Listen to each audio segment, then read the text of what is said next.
দেশের সর্ব-উত্তরের সীমান্তবর্তী উপজেলা তেঁতুলিয়া। এখান থেকেই বাংলাদেশের শুরু। পঞ্চগড়ের এই উপজেলার চারদিকেই ভারত সীমান্ত।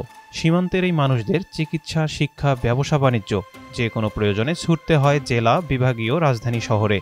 কিন্তু স্বাধীনতার পর থেকে এই অঞ্চলের মানুষদের দূরপাল্লার একটি ডে কোচের দাবি আজও পূরণ হয়নি।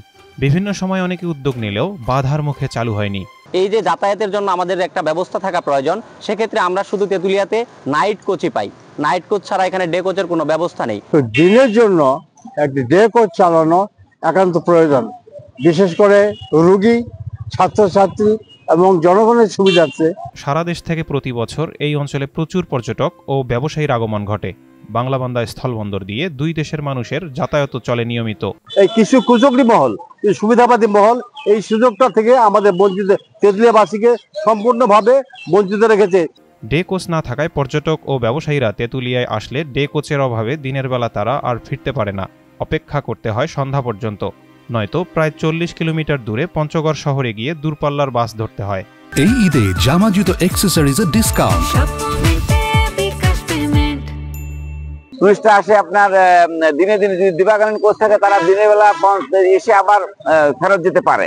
আর ডে কোচটা হইলে দিনের বেলা আসবে যাবে, অনেক সুবিধা। শুধু আমার ছেলে মেয়ের জন্যই নয়, অত্র এলাকায়। স্থানীয়রা জানান ডে কোচ এই অঞ্চলের দীর্ঘদিনের দাবি। এই অঞ্চলের অনেক শিক্ষার্থী বিশ্ববিদ্যালয়ে পড়ালেখা করে। বিশেষ করে মেয়েরা রাতের বেলা নিরাপত্তাহীনতায় ভোগে। দূরপাল্লার ডে কোচ চালু হলে দীর্ঘদিনের চাওয়া পূরণ হবে। দূরপাল্লার যানবাহন দিনে নাই, এরকম একটা বিষয় সম্পর্কে আমি অবহিত হয়েছি। এই বিষয়ে আমি আমার ঊর্ধ্বতন কর্তৃপক্ষের সঙ্গে কথা বলবো এবং এখানে যারা বাস মালিক সমিতির প্রতিনিধি আছেন, সংগঠন আছেন, ওনাদের সঙ্গে কথা বলে আমরা এটার আশু সমাধানের চেষ্টা করব।